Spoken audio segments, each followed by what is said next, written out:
අයිබෝවන් මේ ටෙක්බස් බයිෂාන් ඔන්න මමාද ආවේ තාක්ෂණය ගැන උනන්දු ඔයා ඉතාමත් ඕනෑකමින් බලාගෙන හිටපු ස්ටාර්ලින්ක් අන්තර්ජාල සේවාව මේ සතිය ඇතුළත ලංකාවේදී නිල වශයෙන් අත්දකින්න ඉඩකඩ විවර වෙනවා කියන සුභාරංචියක් අරගෙන. ඉතින් මේ ස්ටාර්ලින්ක් ගැන කතා කරද්දී කාලෙන් කාලට විවිධ පුවත් මැව්වා. ඔයාලට මතක ඇති ලංකාවට ස්ටාර්ලින්ක් ලැබෙන්න ඔන්න වෙන්න තියෙද්දී ආරක්ෂක හේතුන් මත මේ සම්බන්ධතාවය ලබා දෙන එක තාවකාලිකව අත්හිටෙව්වා. මේ ප්‍රශ්නත් එක්ක ගොඩක් දෙනෙක් හිතාගෙන හිටියේ ලංකාවට ස්ටාර්ලින්ක් සම්බන්ධතාවය ලැබෙන එකක් නැහැ කියලා. ඒත් අපි හිතුවටත් වඩා ඉක්මනට මේ ප්‍රශ්න ටික निराකරණය වෙලා මේ සතිය ඇතුළත නිල වශයෙන් ස්ටාර්ලින්ක් සම්බන්ධතාවය ලංකාවට ලබා දෙන්න දෙකට විවර වෙලා තියෙනවා. සුගිය මාස කිහිපයේදී අප ආයතනය සහ ස්ටාර්ලින්ක් ආයතනය අතර සාකච්ඡාවට කිහිපයක් පැවැත්ුණා. ඒ තමයි තාක්ෂණික ආරක්ෂක බඳුකරණය සඳහා අවශ්‍ය දත්ත ලබා ගැනීම සඳහා ක්‍රමවේදය සකස් කිරීමට. ඒ සඳහා මූලික කරුණු සියල්ලම මේ වන විට සම්පූර්ණ කර හමාරයි.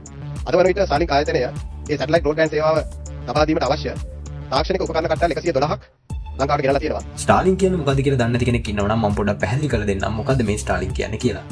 මේක SpaceX සමාගම. ඒ කියන්නේ ලෝක ප්‍රකට ව්‍යවසායකයෙකු වන ඉලෝන් මස්ක්ගේ සමාගම විසින් ක්‍රියාත්මක කරන ව්‍යාපෘතියක්. සරලව කිව්වොත් පොළොවේ ඉඳලා කිලෝමීටර් 550ක් විතර උඩින්. පහළ පෘථිවි කක්ෂයේ ඒ කියන්නේ ලෝ ඕබිට් එකක චන්ද්‍රිකා දහස් ගාණක් ස්ථානගත කරලා ඒ චන්ද්‍රිකා හරහා ලෝකේ ඕනෑම තැනකට අධිවේගී අන්තර්ජාල පහසුකම් ලබා දීම තමයි ස්ටාර්ලින්ක් වලින් වෙන්නේ. ෆයිබර් ඔප්ටික් කේබල් අදින්න බැරි සිග්නල් ටවර්ස් හයි කරන අමාරු දුෂ්කර ප්‍රදේශවලට උනත් කිසිම බාධාවකින් තොරව හයි ස්පීඩ් ඉන්ටර්නෙට් දෙන්න මේ තාක්ෂණයට පුළුවන්. ස්ටාර්ලින්ක් වල ඉතිහාසය ගැන කතා කරලා 2015 වෙදි තමයි SpaceX සමාගම මේ දැවැන්ත ව්‍යාපෘතිය ගැන මුලින්ම නිවේදනය කරන්නේ. පරීක්ෂණ හා සංවර්ධන කටයුතු ගොඩකට පස්සේ 2019 දී ඔවුන්ගේ පළවෙනි චන්ද්‍රිකා 60 අභ්‍යවකාශය ගත කරා. එදා ඉඳන් අද වෙනකොට චන්ද්‍රිකා 6000කට ආසන්න ප්‍රමාණයක් අභ්‍යවකාශය ගත කරලා රටවල් 70කට අධික සංඛ්‍යාවක මිලියන 3කට අධික පාරිභෝගිකයන් පිරිසකට ඔවුන් සේවය සපයනවා. මොකද මේ ස්ටාර්ලින්ක් වල තියෙන විශේෂත්වය? එකක් තමයි වේගය.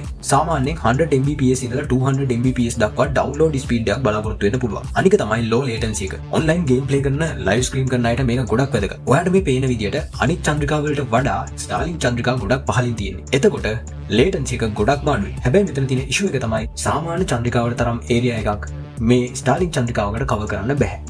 ඒක හින්දා තමයි චන්ද්‍රිකා විශාල ප්‍රමාණයක් අවශ්‍ය වෙන්නේ. හරි. දැන් ඔයාලට ස්ටාර්ලින්ක් කියන්නේ මොකද්ද කියන එක ගැන හොඳ අවබෝධයක් තියෙනවා. අපි දැන් බලමු ලංකාවට මොකද වෙන්නේ කියලා. ඇත්තටම ස්ටාර්ලින්ක් ලංකාවට එන කතාව පටන් ගන්නේ මීට ටික කාලයකට කලින්. නමුත් මේකේ නිල ක්‍රියාකාරීත්වය පටන් ගන්න පොඩි ප්‍රමාදයක් වුණා.